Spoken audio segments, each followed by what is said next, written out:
Bon, parlons d'un sujet qui passionne beaucoup de monde en France. Pourquoi a-t-on l'impression que les plus riches et les grandes entreprises ne paient pas leur juste part d'impôts, alors que nos dépenses publiques ne cessent d'augmenter? D'abord, regardons les chiffres. En France, le 1% des ménages les plus riches possède environ 20% de la richesse totale du pays. C'est une part énorme. Alors, vous pourriez penser, sûrement, ils doivent payer beaucoup d'impôts, non? Eh bien, pas vraiment. En 2018, le gouvernement a supprimé l'ISF, l'impôt sur la fortune, et l'a remplacé par l'IFI, qui ne cible que l'immobilier. Cela signifie que les actions, les obligations autres actifs financiers. Donc, si vous êtes riche et que votre argent est investi dans la pierre, vous payez.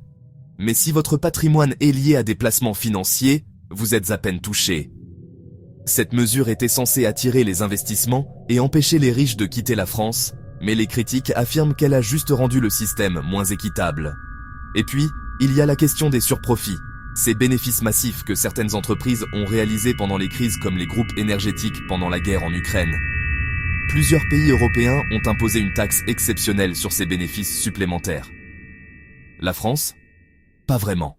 Le gouvernement a hésité, disant qu'il ne voulait pas effrayer les investisseurs. Donc, pendant que des entreprises comme Total Energies gagnaient des milliards, cet argent supplémentaire est à peine revenu dans les caisses de l'État.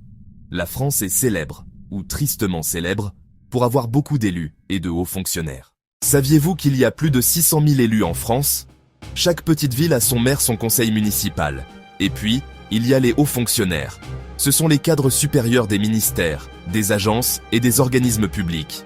Beaucoup d'entre eux touchent des salaires bien supérieurs à la moyenne nationale, avec des avantages et des retraites à la hauteur. Selon la Cour des comptes, le coût de ces hauts fonctionnaires s'élève à des milliards chaque année. Alors, où va tout cet argent? La France consacre plus de 55% de son PIB aux dépenses publiques, le chiffre le plus élevé d'Europe. Cela finance les hôpitaux, les écoles, la police, mais aussi les couches d'administration et de bureaucratie. Pendant ce temps, avec les riches et les grandes entreprises qui trouvent des moyens de payer moins, la charge fiscale retombe de plus en plus sur la classe moyenne. Il n'est pas surprenant que les gens se sentent étranglés et que les débats sur la justice fiscale et les dépenses publiques ne s'éteignent jamais vraiment. Alors, quelle est la solution? Certains appellent au retour de l'impôt sur la fortune, ou du moins à une position plus ferme sur les surprofits. D'autres veulent un secteur public plus allégé et plus efficace, avec moins d'élus et moins de bureaucratie. Si vous voulez approfondir la façon dont les impôts, la richesse et les dépenses publiques fonctionnent réellement en France, faites-le moi savoir dans les commentaires. Et n'oubliez pas de vous abonner pour plus d'analyses comme celle-ci.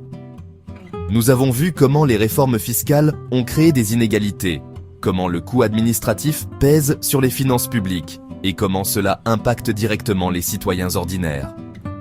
Les solutions existent, mais elles nécessitent une volonté politique et un débat public éclairé sur ces questions cruciales. L'avenir économique de la France dépend de ces choix qui affecteront les générations futures dans un contexte européen de plus en plus compétitif entre innovation et tradition administrative. Vos commentaires enrichissent ce débat, partagez vos expériences et vos solutions, car c'est ensemble que nous pouvons comprendre ces enjeux complexes. Abonnez-vous pour ne rien manquer de nos prochaines analyses sur l'économie française au service d'une information citoyenne. À bientôt pour de nouveaux débats.